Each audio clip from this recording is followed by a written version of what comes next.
we're missing out on emunah. When you're missing out on emunah, then you don't deserve to have a king and a queen even in this world. The monarchy is dead. Shalom Aleichem to everybody.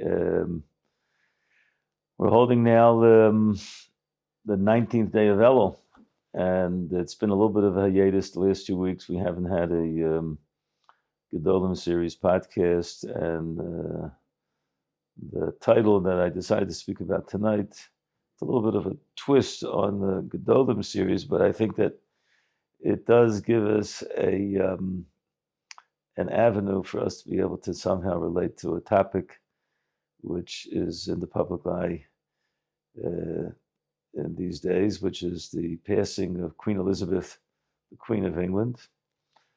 And since we're holding close to Rosh Hashanah, I thought it's appropriate that we speak a little bit about, the concept of Malchus, which is really the greatest type of Gedolim series that we can talk about, which is the Melech Malchei HaMelachim HaKadosh Baruch Hu.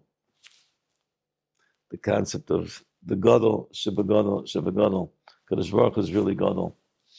So I thought that the title should be The Passing of the Queen, or The Passing of a Queen. The passing of a queen and the coronation of the king. And when we say that, we're speaking about the passing of a queen, Queen Elizabeth, Queen of England, who was 96 years old, and she just passed away. And right now, her funeral is taking place. The joke that's going around and around on the WhatsApps and everything else, that on this past Motzei Shabbos, all the Yidden in England were being mekayim the mitzvah of Malava Malka. They were being Malava the Malka, right? It was a big Malava the Malka, but not to take away from the loss of the Queen of England. You know what I mean? She was a queen, and she was the longest standing queen, if I'm not mistaken, in the history of the Kingdom of England. She was over 70 years. She was the queen. And her name was Queen Elizabeth, which is very interesting. I looked up a little bit what the etymology of the word Elizabeth is. And really, Elizabeth has a very interesting thing. It means, if you break it down, it has the letters of E and L, which is Kel. And the Bith, it really comes from Batsheva. Right? That's really what it is. She really was like the name of Aaron HaKohen's wife. It's a concept of the oath of God. That's the way they describe it. The word Elizabeth is the oath of God. And if you know a little bit about kings, for us Americans, we're so far removed from the concept of royalty. It's looking like a joke, like a pageant, when there was when there's a big wedding, and so they make a big pomp and ceremony. Now there's the Levaya. Again, it looks like a lot of pomp and ceremony. But we lose sight of the fact that there's a lot of depth to what the concept of a king and the concept of a queen is. The Gemara says in Masech the Brachos, famous Gemara, the Gemara says, La'olam Yoretz, person is always run after Malchei Umas Ha'olam, even after a non-Jewish king. Afilikas Malchei Ovichom Shem Yiske, because if a person will merit Yavchin bein Malchei Yisrael LaMalchei Ovichom, you'll be able to differentiate between the king of Jews and the king of the non-Jews. Rashi says you'll be able to mavchin la'asid lava when Melech HaMashiach comes, and we'll see what true Malchus is all about. Then we'll be obligated. But some people understand it as a simple thing, that just seeing a non-Jewish king and seeing a Jewish king in the fashion of David HaMelech, Shaul HaMelech, Shlomo HaMelech, we differentiate between their types of Malchus and the Malchus of the Umas Ha'olam. I once was in the Plaza Hotel here in Yerushalayim many years ago, and there was an African king that came into the lobby. I happened to be visiting with somebody. All of a sudden, African king. The truth is, I took a look at it. I was like scared. He was almost like an African king. He was wearing like a loincloth, looked like a movie. He was wearing like this loincloth. He's not covered. You know what I mean? African king. He had a big staff. And he had bodyguards around him. And, the halacha is really supposed to stand up for such a thing, for such a, ability to see a king. And they said of it, this king, he has the ability in his country where he lived in Africa to life and death. If you want to put someone to death, you can put him to death. The real concept of a king is that he really rules over his citizens. In the United States, we don't have kings, we have presidents. I'm going to speak a little bit about, what has transpired in the world, get a little bit of the history about it. But before I do that, I just want to speak a little bit about the Queen Elizabeth, because I think that we should get a little sense of who Queen Elizabeth was.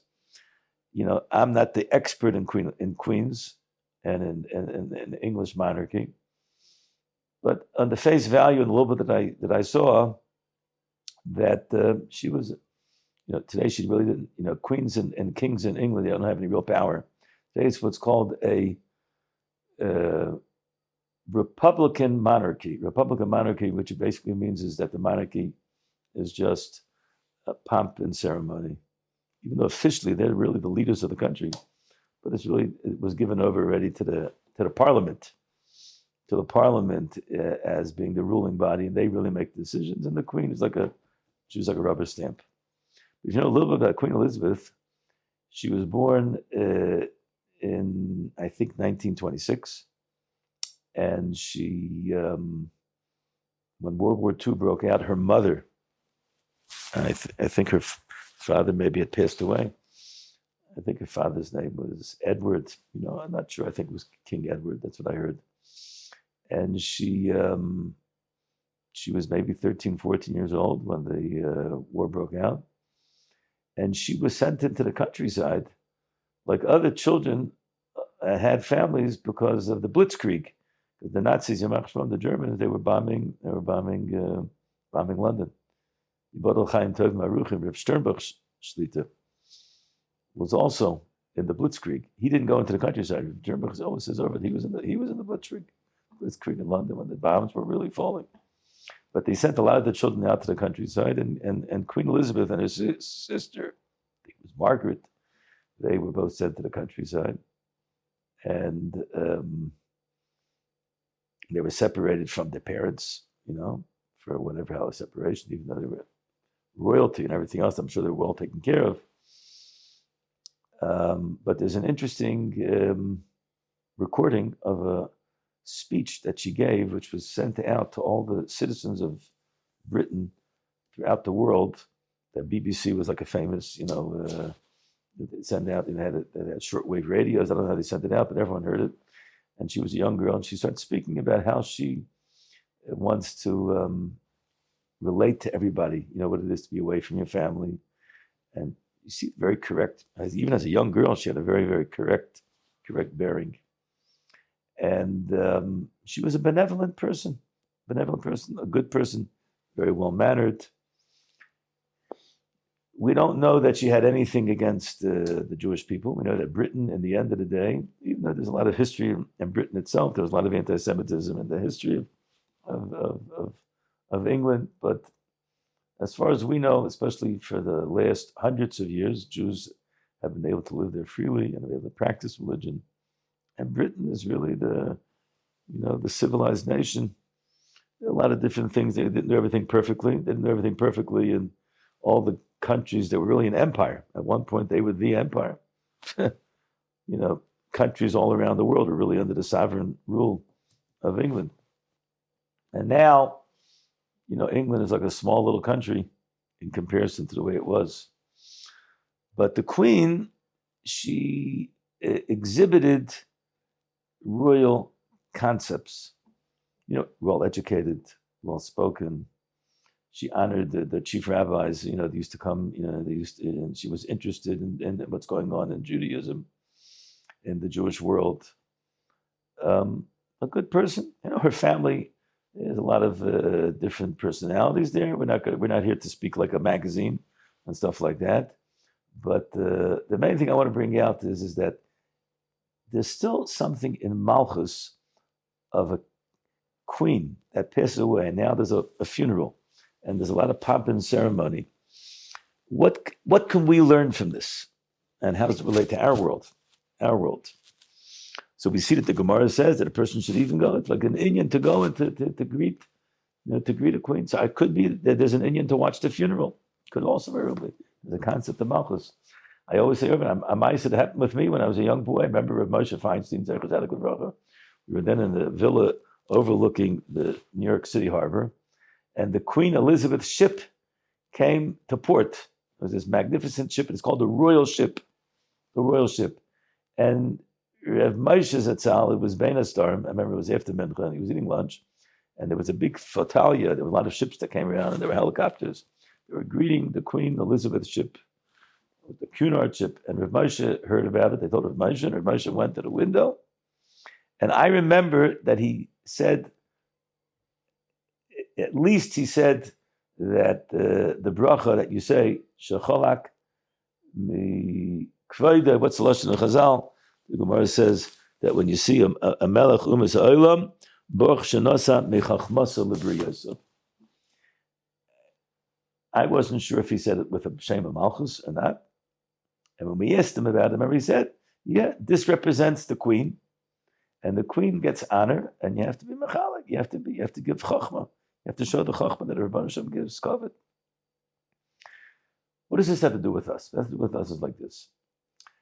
I personally think that, if you take a look at the funeral that's going on right now, the crown is on top of the casket. That's the way to go. Go off the crown. The crown represents the keser. The keser represents the concept of malucha, because we find it, like we know, we see keser, we say in kedusha on musaf, keser yitnu l'cha malachim amayim havdol of havdolis malachim amayim malim amcha yisrael kavutze mata. That the keser is the concept of the power of the throne, and the real power of the throne is the power of the Rebbeinu Shalom. But when we see that there's malchus in the world, that's supposed to remind us of the Melech Malchi Amlach HaKadosh Baruch Hu. I think it's very apropos that in these days, the Rebbeinu Shalom is showing us that there's a concept of malchus, and it's sort of to remind us that we have to bring the malchus of the Melech Malchi Amlachim into our world. And how we do that is really what our avodah during these days. It's the whole avodah of Rosh Hashanah is to accept the Rebbeinu Shalom as the Melech Malchi Amlachim HaKadosh Baruch Hu. It's very interesting. I heard this, that there's a member of the parliament, his name is David Wolfson, and he happens to be Jewish, and I think he's even religious. So he put on a yarmulke, and in parliament today he gave a short eulogy on the Queen, and he said some very interesting things. Noble lords might be familiar with the Hebrew word mitzvah. Well done for doing this or that, you might hear somebody say, and then they'll add, you've done a mitzvah. You've done a good deed. But my lords, a mitzvah is not a good deed which you do because you're in the mood or because the urge takes you. A mitzvah isn't something you do only and if you feel like it. The Hebrew root of the word mitzvah, its basic etymology, is the word tzav. And tzav means commandment or order or duty.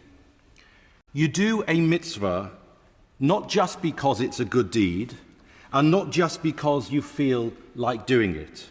You do a mitzvah because it's your duty.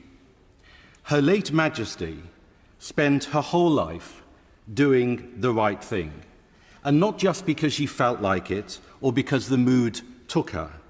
She spent her 96 years doing the right thing day in and day out of a sense of duty.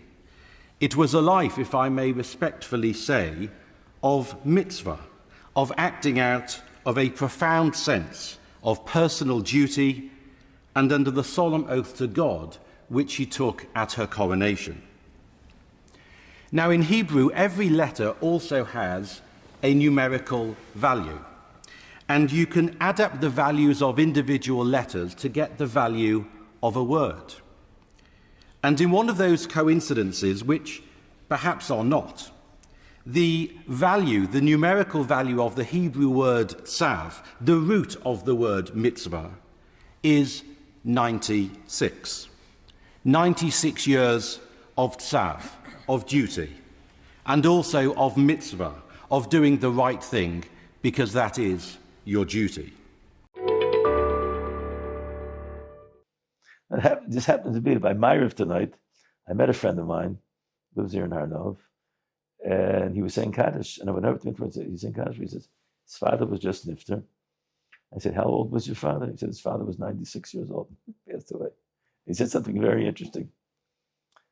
He said that, without getting into everything about who this person is, a very chashuv yid living here in the neighborhood. We know each other for many, many years. And he said that someone once asked him, why is it that you seem to be very, very balanced and very, very you're normal. You have but a very balanced. As he's a chashuv person. So he says, it's very simple. I lived with a prince. My father was a prince. His father was a very, very principled person. And he had a certain element of achrayus and responsibility. So when you're the son of a prince, you yourself feel like a prince.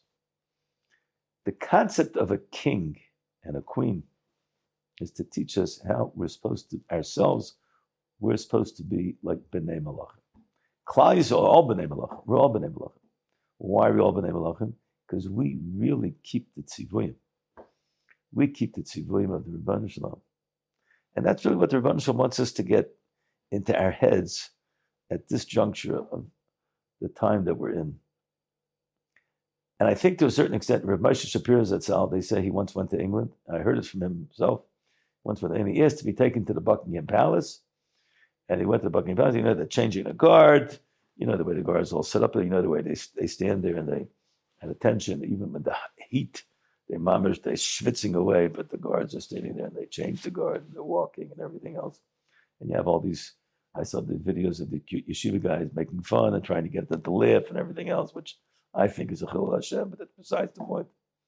You go there, you go watch it. So Rav Moshe went and he was looking and he was staring and he turned to the person that was Malavim and he says, the Malchus is dead.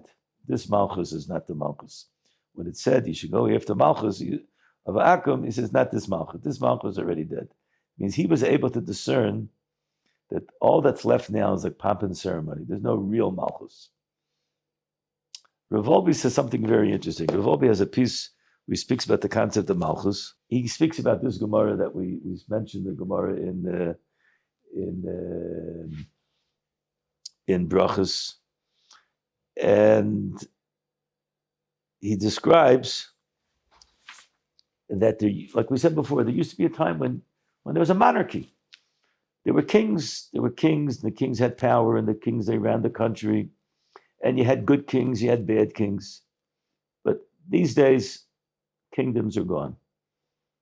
All we have left is what we said, a republic monarchy, which basically means the Malchus is really underneath the republic.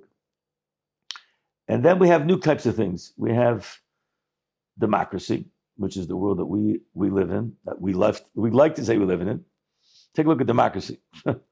Democracy. It sounds very good. It's a very good theory. You vote, you have a thing, you choose your leaders, and your leaders will follow what the Rabbi of the Am say.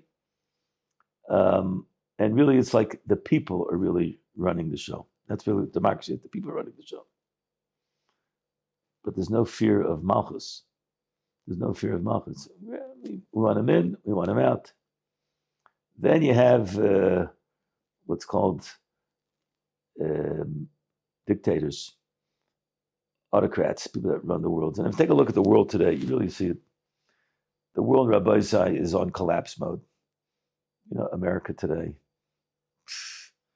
It's Chaim Ish below. Mamish. You can run into a department store and you can grab whatever you want, and if it's less than, I don't know, $200 or $500, you can run out. They can't even arrest you, right? You all kinds of crazy rules. You hit somebody, you beat somebody, they let you out on bail, you run away. Murder, rape, thievery. Police are afraid to do anything. That's the way it is. Then you have the dictatorships. That's Russia, China, Syria. How do they exist? They exist because the power of the might, which is will force you into being obedient. You know, you listen to the news a little bit. You know, Russia, like every other day, there's another guy that fell off a building. He was in a hotel, and he fell off the building. He committed suicide. He committed suicide. His wife committed suicide. Kids committed suicide. Like anyone doesn't see that's mamish ritzicha from the government is mamish making a mistake. Basically, there's no malchus. Why is there no malchus today? Why is there no malchus? Why did the queen pass away? And she really represents that the malchus is dead. When we say the malchus, we're talking about the malchus of man. So Rav Wolbe Zatzal touches it up that it all has to do with our emunah, our concept of faith. There used to be a time when people had true emunah in HaKadosh Baruch Hu. It was like emunah chushes. They really, really had a connection with HaKadosh Baruch Hu. A real connection with HaKadosh Baruch Hu. So we had a connection with HaKadosh Baruch Hu, and you trusted in HaKadosh Baruch Hu. So the Rebbe wanted to give us a definition, a model that we could see to this world also. So created in the world your trust in your king, your trust in the monarch. Your monarch's going to take care of you. And that will give you an avenue for you to understand that there's a Melech Malchei Amlochim is really the Melech of all the kings. And therefore, you'll really serve the true Melech Malchei Amlochim, which is HaKadosh Baruch Hu. So it has to do with the Koach of Emunah. But because today, people are so removed from Emunah and HaKadosh Baruch Hu, so almost because HaKadosh Baruch Hu also removes Emunah in man. You don't have emunah in me, you're not going to have emunah in me. You can't trust anybody. I won't even leave you with a king. The queen is dead. The queen is dead. I heard last night that they said that, they said the queen is dead, long live the king, because there's a new king now. King Charles. Now king went from prince to be king. But we know it's not the same. It's not the same. We're missing out on emunah. When you're missing out on emunah, then you don't deserve to have a king and a queen even in this world. The monarchy is dead. The monarchy is dead. We know that the King of Kings, it lives forever and ever. The Melech Malchei Amlochim HaKadosh Baruch Hu. What do we say in Rosh Hashanah? We're going to say, we're saying, Tein Pachtecha Hashem Elokeinu Kol Masecha Ve'emos Kol Ma'aseh B'Rasa Ruchu Kol HaMasim Yishtach V'Necha Kol HaUmim. And everyone is going to say, Kisavir Memshela Zodah Min Haaretz. When we remove all the Memshela Zodah Min Haaretz, all the false Memshalas are going to be removed. We're false Memshalas. We take a look at the country that we live in, Eretz Yisrael. We'd love to believe that we have a democracy and that we take a look. We see the last 4 elections, they're going to have a 5th election. We don't know what's going to be. And even if we get it, what are we getting? What are we getting? We're going to get Bibi number 2. You know what I mean? He was Bibi number 1, now he's Bibi number 2. Okay, he's willing to give away everything in order to get his thing. Is he going to get it? No one knows if he's going to get it. He's working on getting one more vote than the other parties. You got to get 61, and he's fighting even to get that. Why do we have that? Because we lack in our emunah in HaKadosh Baruch Hu. The Rebbe is giving us a lesson at the end of Tov Shin Pei Beis. He's giving us a lesson that we have to verstärken our emunah in the Rebbe. If we strengthen our emunah in the Rebbe Shalom, then the Rebbe might give us some sort of emunah in man as well. But as long as we're lacking in emunah, then there's no trust. If there's no trust, the world collapses. The world collapses. Do we want the world to collapse? No, we don't want the world to collapse. We want everything to be fine. There was discussion going on now. There's the global warming and the fires and throughout Europe, the lakes are drying up, the rivers are drying up. There's a Rabbi in the yeshiva, Rabbi Greenberg. He told me today that his in-laws, they come from Schweiz. He used to go to Switzerland all the time. He says for 10 years, always used to be. Even came out in the summer, there was still snow on top of the mountains. Now, not only is there no snow in the summer, there's not even snow in the winter. It's hot. Switzerland became hot. The world is burning up. The world is drying up. The world is without its resources because the Melech Malchi Amlochim is giving us a message that when we're lacking in our belief in HaKadosh Baruch Hu, then there's no one ruling the world. You're ruling the world. Oh, man's ruling the world. Let's see what man's doing to the world. Let's see how you can take care of the world. And what's our job? Our job is to become, again, back to being a Ben Melech. I'm a prince. If my father's a prince and I live like a prince, then I act like a prince. I talk like a prince. I walk like a prince. I think like a prince. I eat like a prince. I even when I have a good time, I have a good time like a prince. What does that mean? I'm on vacation and I'm doing something. I eat kosher. I daven with the minyan. I do my best to be able to do things the way you're supposed to do it. I'm not just free. I have tzivuyim. I have tzav, mitzvahs. That's what I have to do. All times I have to have the mitzvahs because I'm a ben melech. I want to digress for a second. Had me today was Chayelo. Chayelo is a very chashuv day. It's the birthday of the Baal Shem Tov. The yahrzeit of the Maral, and it's the birthday of the Baal Shem Tov. Just happens to be I saw a Maisa with the Baal Shem Tov. I'm not usually a big Baal Shem Tov bucky. I saw a Gavaldik Maisa with the Baal Shem Tov. I get to Yom in the Roy. The Baal Shem Tov, first of all, the Baal Shem Tov, a lot of things that happened to him. He was born in Chayelo, and he had a lot of in Yom Gilo Eliyol, when he was 16 years old, he had Gilo Eliyol, also on Chayelo. Something about Chayelo was very, very chashuv to him. Very, very chashuv to him. And there's a lot of stories in the Shivchei Abesht, the Supuri Abesht, about all different kinds of trips. He was in the Ukraine. He was in the Mezhebesh, the Baal Shem Tov. And the Baal Shem Tov, so one of the stories is he was with his Talmidim, they were driving horses, and they used to go for these trips, and they could find the end of places, and they never knew where they were going. And all of a sudden, they were galloping with the horses. You can make a movie out of it, and all of a sudden, the horses stop, and the Talmidim knew, the horses stopped, it means the Baal Shem Tov has something going on over here. And they end up being at a pub. Though the old days used to have like a local pub. Who ran the pubs? The Yidden ran the pubs. They had the wine, they had the schnapps, and the Goyim used to come to the pub, and the pub, the Paritz, the governor of the town, of the area, he would give the job he would let the Yidden make a little bit of money, but the main thing is to give mashke, and they used to drink and have l'chaim. So all of a sudden, the Baal Shem Tov ends up there with a bunch of his Talmidim, and all. The Yid comes out of the Marzev. He recognized the Baal Shem Tov. He says, Rebbe, I know why you came. I know why you came here. You came here to give me musar for the terrible chet that I did. And he was mamash so nervous, but terrible, terrible chet that he did. Baal Shem Tov calmed him down. He said, sit down, my son, sit down. Tell me the story. The Talmidim are all surrounding him.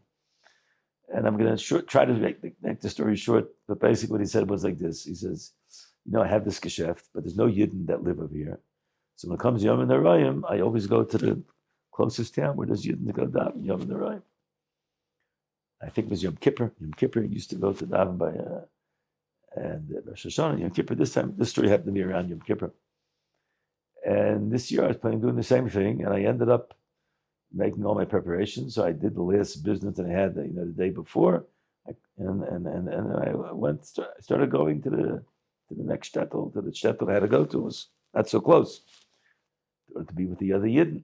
Then all of a sudden, I was halfway there. All of a sudden, I reminded myself, I forgot to lock up the pub with the storage room, and I have a lot of mashka over there. And I was able to see that I have to run back because not the goyim. They'll come there at night and they'll see no one's there, and they'll take all the money.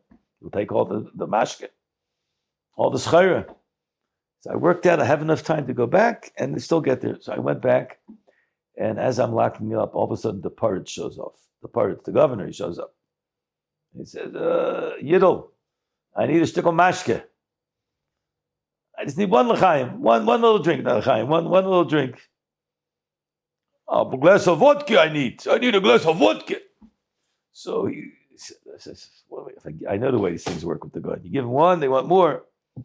But I can't, he's the Paritz, he's the governor. By him, if I don't, So he said, okay, I was about to leave. I'm going to open up just to give you one l'chaim. One vodka. He gives one vodka. One vodka leads to another vodka, another vodka. Then before he knows it, all of a sudden, all the goyim are coming. And he's looking, look, what should he do? What should he do? What should he do? He's got nobody, can't turn them away. They'll still go crazy. They don't have to give you their vodka. He starts serving. And he ends up being there too late. And he can't go to the next. He's all alone on Yom Kippur. He finally locks up. All the goyim finally leave. And he goes into his house and he puts his head down. He starts crying. Oh, yeah, terrible. I'm going to be all alone here, and I'm not going to be with other Yidden. And what I do it for money? I should just let them take all this schar. It's better to be with the Rabbi Shalom. And he starts crying, and then finally, after half hour of crying, all of a sudden he gets a shtickle ruach into him. He says, "It's Yom Kippur." Okay, it's Yom Kippur. I didn't do it on purpose. I was an ayus. I went back for what I thought was a good reason, and then all of a sudden the goyim started coming. But he said he didn't have them. The old Yidden, they didn't really have that's why the Baal Shem Tov always used to go to these places, because they were ignorant people. He didn't even have a machzor in his house. And he couldn't, so what's he going to daven? The only thing he remembered Baal Peh is the Aleph Beis. Aleph Beis. She said, Rabbi Hashem, you know what? All I can do is I can say over the Aleph Beis. He starts saying over the Aleph Beis. And he said, Aleph Beis Gimel Daled Hey. And he says over the Aleph Beis. And the whole Yom Kippur, what does he do? He said over the Aleph Beis. And then he turns to the Baal Shem Tov after he tells him the story. He says, Rebbe, I know what I did was wrong. I know I should have gone to the next dot. And the Baal Shem Tov says, my kid, your Aleph Beis is what saved the day for us.